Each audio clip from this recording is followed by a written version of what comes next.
سلامونه او درنښت ګران لیدونکو. په دې ویډیو کې به تاسو د ګیسټ نیټورک د جوړولو طریقه زده کړئ. تاسو الریډي د ګیسټ نیټورک کانسپټ لرئ ځکه دا موږ په ټینډر ټي فیلینګ مختلفو کورسونو کې دا کار کړی. ګوره ولې موږ دا ګیسټ نیټورک جوړو. دلته ما سره د مایکروټیک یو هیب ډیوایس دی وایرلس راوټر. دا اس اس آی ډي براډکاسټ کوي. یو اس اس آی ډي براډکاسټ کوي د نمونې په ډول اس ام ای. دې سره زمونږ کسان کنیکټ کېږي داخلي. صحیح شوه. زه نه غواړم چې د یوزر نیم پاسورډ او یا نور معلومات بل چاته افشا شي. زه بل اس اس آی ډي کریټ کوم چې هغې ته بیخي پاسورډ بني او یا که پاسورډ مې ډېر سمپل وي چې کله میلمانه راځي نو میلمانه به د دې سره کنیکټ کېږي. بیا څه کوم دا میلمانه د خپلو منځو کې یو بل سره کمیونیکیشن نشي کولی. صحیح ده. همدارنګه دا میلمانه نشي کولی چې زموږ داخلي نیټورک پرایویټ نیټورک اکسس کړي. دا مې بندو یا په دې ګیسټ نیټورک سره څوک کنیکټ دي په دې باندې ځانګړي بندیزونه لګوم د فایروال په واسطه او یا هم د دې باندې بینډویث کنټرول کوم کوالټي اف کیو اس په لګوم کیوینګ کوم. څه معنا د ټولو میلمانو ته 2 MB انټرنیټ ورکوم. بس یو میلمه کنیکټ کیږي یو که دوه کار خپل منځو کې دي سره انټرنیټ شریکوي او یا یو میلمه ته بس انټرنیټ ورکوم. نو دې ته موږ وایو ګیسټ نیټورک. راځئ چې دا د دې فعالولو طریقه ده. خو عمل تاسو ګورئ راشئ. زه دلته اس ام اس سره کنیکټ یم. دا موږ سره هیپ لایټ دی. په دې کې که زه راشم وایرلس دا وایرلس انټرفیس ته راشم ګوره دغه دی ښه اس ام ای په نامه مین نیټورک دی زموږ. دا به زموږ اوس مین نیټورک وي. صحیح د دې سره څوک کنیکټ کېږي هغه زموږ پرایویټ داخلي نیټورک دی.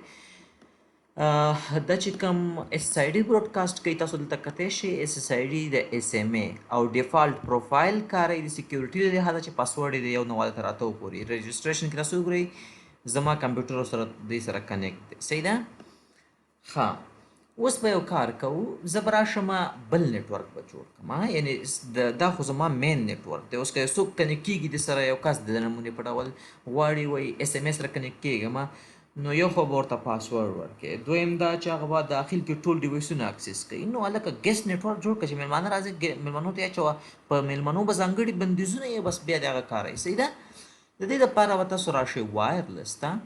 چې کله وایرلس ته رالی اول زه راځم سکیورټي یو پروفایل جوړوم. دلته راځم دې ته نوم ورکوم فور ګیسټ د میلمنو دپاره. ګورئ تاسو پاسورډ هم دې نه کولی شئ ډینامیک کی کې WPA2 واخلئ. خو زه وایم چې نه هیڅ پاسورډ دې ته نه ورکوم. د دې نه اپلای کوم اوکې کوم. اوس راځم دغه انټرفیس دلته راځم ګوره ښه دا خو زما مین انټرفیس دی. په نیو باندې کلیک کوم یو ورچوال انټرفیس جوړوم. د ورچوال انټرفیس ته نوم ورکوم د نمونې په ډول صحیح شوه. کمنټ هم ورته ورکولی شي.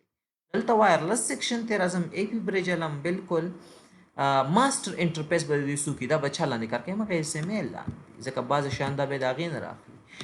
او اس اس آی ډي ورته څه ورکوم ګیسټ د میلمنو دپاره. پروفایل دا به اس اس آی ډي به دا براډکاسټ کوي. فور ګیسټ چې کوم ما پروفایل جوړ کړی چې پاسورډ پرې نشته هغه دې والي.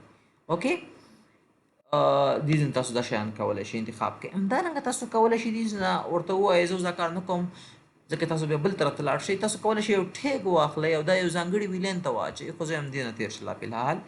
ګوره دا آپشن اخوا کوم ډیفالټ فارورډ. دا آپشن چې کله ما اخوا کوم ملګرو دلته د ګیسټ نیټورک سره څوک کنیکټ کېږي دوی به خپلو منځو کې کمیونیکیشن نشي کولی. په دې آپشن باندې دا ما ډیسیبل کړ اپلای اوکې. ګورئ د هغې لاندې دا بل نیټورک جوړ شو. اوس به راځئ دې ته به آی پی اډرس اساین کې. آی پی اډرس ته به راشئ. دا به لږ لوی کړم ملګرو. هغه اس ام ای ته الریډي دا اساین دی. اوس دا ډفرنټ نیټورک دی. 192.168.0 دې ته به اوس بل نیټورک ور واچوم. 192.168 هغه 0.1 دی. دا به 1.1 کوم 24 سره او دلته کمنټ کې به ورته ولیکم فور ګیسټ نیټورک. صحیح شوه. انټرفیس مې چینج نه کړو. دیز نه به راشئ او تاسو به دې ځای کې ګیسټ راغلی. ګوره هغه ډفرنټ انټرفیس دی. اوس دلته راغلی. اوس چې دې سره څوک کنیکټ کېږي نو ښکاره خبره ده چې ډي ایچ سی پي ته هم ضرورت دی. تاسو ډي ایچ سی پي وچلوئ را به شئ ډي ایچ سی پي سرور ته. دې ځای کې ګوره دغه یو ډي ایچ سی پي خو الریډي رن دی. صحیح ده چې دا د چا دپاره دی دا ډي ایچ سی پي چې رن دی دا دی د اس ام ای نیټورک دپاره. زه به اوس یو بل ډي ایچ سی پي وچلوم. بل ډي ایچ سی پي سرور جوړول پکار دی د دې ګیسټ دپاره چې اوس دې ته آی پی اډرس ورکړي. 1.0 یس 1.1 به ګیټ وی یس دا به آی پی اډرس دا به ډي این ایس یس نیکسټ را جوړ شو.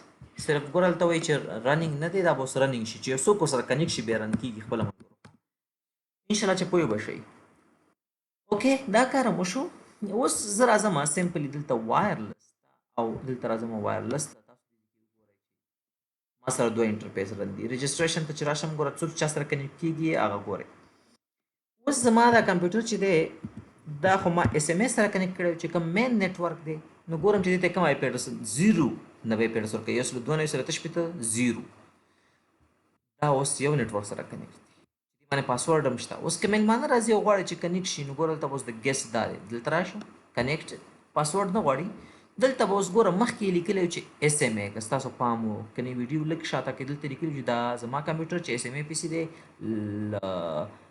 کوم انټرفیس سره کنیکټ دی مخکې دلته لیکلي چې اس ام ای اوس ولیکو چې ګیسټ سره کنیکټ شو اوس به زما کمپیوټر ته آی پی اډرس دی 192.168 1 ډاټ دغه نیټورک نه اساین شوي ګوره آی پی اډرس ورته لا تر اوسه نه دی اساین شوی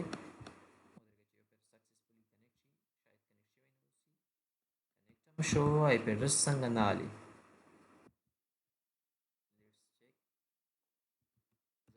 یو کار وکم دا به لږ غوندې ډیسیبل کم بیرته به انیبل کم چې دا له ده سره کنیکټ شي او د هغه نه آی پی اډرس والي صحیح ده ښه ملګرو تاسو کتی شئ ګوره چې اوس دلته تاسو راشئ لیست ته نو د دواړو د خوا نه آی پی اډرس اساین شوی دی اس ام ای د خوا نه هم او ګیس د خوا نه هم تاسو پوهېږئ دا لیست ټایم چې دغه شي بیا دغه کېږي بیرته تاسو ورکوي زه راځم خپل موبایل کنیکټ کوم همدلې د ګیسټ سره ګوره ښه دلته به اوس بل آی پی اډرس هم ورته اساین کړي ګیسټ ما سره موبایل کې تیار راغلی زه غواړم کنیکټ شم همدلې د ګیسټ سره ماته لیکي چې obtaining an IP address connected دلته وګوره زما موبایل هم راغلی اوس چا سره کنیکټ دی ګیسټ سره زما موبایل به کوم یې وي آی تھنک دا 350 دا دی ګوره ماهر افغان دا دی موبایل هم ورسره کنیکټ شو اوس دا کس او دا کس دا دواړه کنیکټ دي له ګیسټ سره خو اس ام ای پی سي چې دی هغه پخوانۍ انټري دا اوس هم پاتې ده دا له اس ام ای سره کنیکټ دي نو اوس کار ملګرو اصلا خبر دلته راځم هلته به ډي سی پي لیست کې درته ښایي چې کوم چا د کوم په واسطه کوم سرور نه آی پی اډرس اساین کړی دی اول ته تاسو ته دغه کې هم ښکاري چې څوک کوم نیټورک سره کنیکټ دی اوس چې څوک د ګیسټ سره کنیکټ دي که نه څوک د ګیسټ سره کنیکټ دي دوی یو رقم حقوق اخلي څوک چې د اس ام اس سره کنیکټ دي دوی بل رقم حقوق اخلي ګوره زه دلته راځم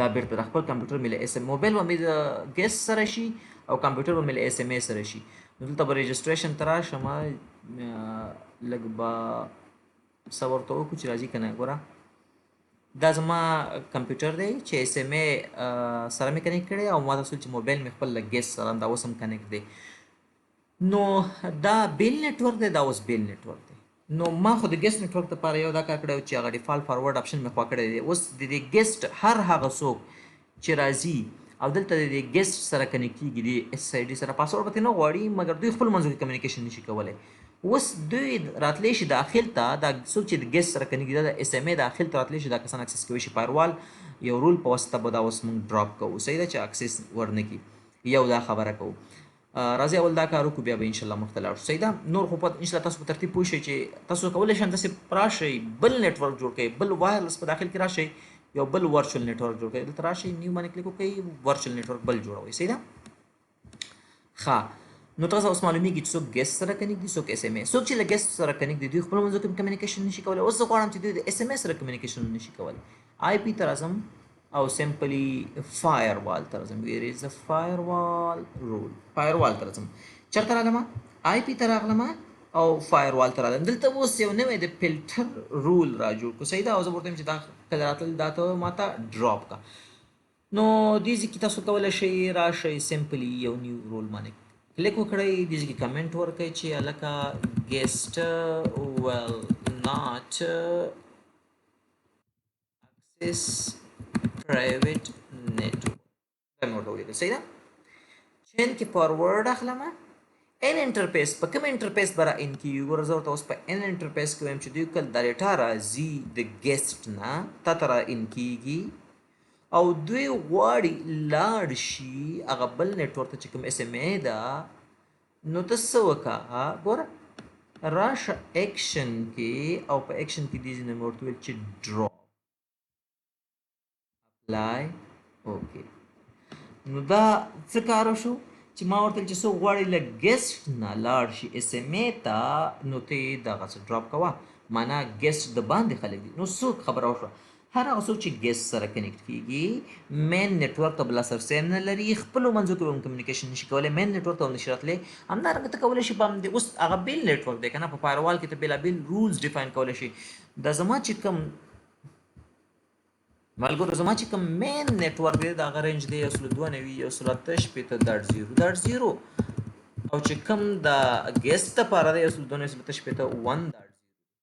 اوس چې څه رولز لګې په دې باندې څومره قیودات لګې، بعض شیانو ته لاړ شي انټرنیټ باندې، بعض ته لاړ نشي، ته کولی شي په دې 1.0 باندې ولګې. همدارنګه چې اوس نه خبره غټه نشي، تاسو کیوینګ هم کولی شئ چې وروسته به ووایو. اوس ته میلمانه ته وایي چې مونږ کنیکټ یې کړه، नेटवर्क ته جوړ کړه، بیخي پری پاسورډ هم ورته ورکړه، خو ټولو میلمنو ته 1 MB سپیډ ورکړه. هغه بیا داسې هم کولی شو ملګرو چې موږ د ټولو چې کوم میلمنو نیټورک دی دې ته 2 MB سپیډ ورکړو. نو که یو میلمه کنیکټ کېږي نه 2 MB سپیډ به یې، که 100 کنیکټ کېږي که 200 کنیکټ کېږي، خپل منځو کې به تقسیموي. او که ته وایې چې نه هر میلمه دپاره بیل بیل سپیډ وي، هغه به انشاءالله بیا راتلونکي کې ووایو. تاسو کولی شئ ته کیوینګ هم پرې وکړئ، تاسو کیو د هغې لپاره چلوی شئ، یعنې بینډ ویډ منیجمنټ د ګیسټ لپاره کولی شئ. داسې نه چې میلمانه ډېر انټرنیټ مصرف نه کړي، یو سپیسیفیک ویلین ته یې مچوی شئ. نو تاسو زده کړل چې څنګه موږ ګیسټ نیټورک جوړ کړو، رولز پې مختلف ولګوو، کوالټي اف دلته چې کوم کوالټي اف سروس دپاره کیوز دي بېلابېل، دا به انشاءالله بیا په راتلونکي کې وایي، ځکه دا درسونه تاسو اوس نه دي ویلي، شاید درته بیا لږ سخت تمام شي. نو دواګانو کې هم یاد ساتئ، انشاءالله همداسې خوندورې ویډیوګانې درته موږ راوړو.